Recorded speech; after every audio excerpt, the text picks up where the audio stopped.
Аз наистина по никакъв начин не усетих, че ухото му е попаднало в устата ми. Георги Валентинов, гостуваш ми, защото трябва да се чуе и твоята гледна точка. Това ли е твоята идея? Искаш да се чуе и твоята гледна точка на това, което се случи на Max Fight 62. Логично, моят първи въпрос трябва да е защо? Защо направи това, което направи? И ясно е.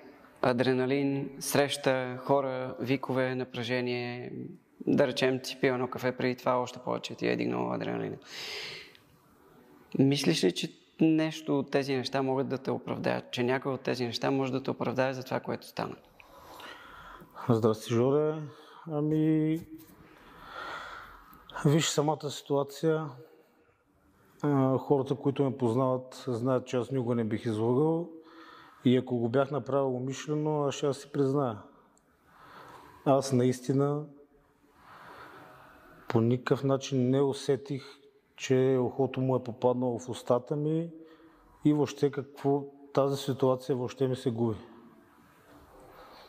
Много хора сега ще кажат, да, така му е лесно, така да се оправдая и какво ли още не ще измислят, но истината е такава.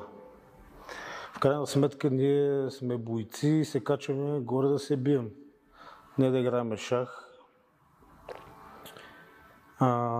Има висок адреналин и честно ти кажа, в един момент, в който получих удар, аз наистина след това всичко ми беше като във филм. В смисъл, чак като спряха играта и като отидах въгъла, разбрах, че съм му направил това нещо. Защо те притеснява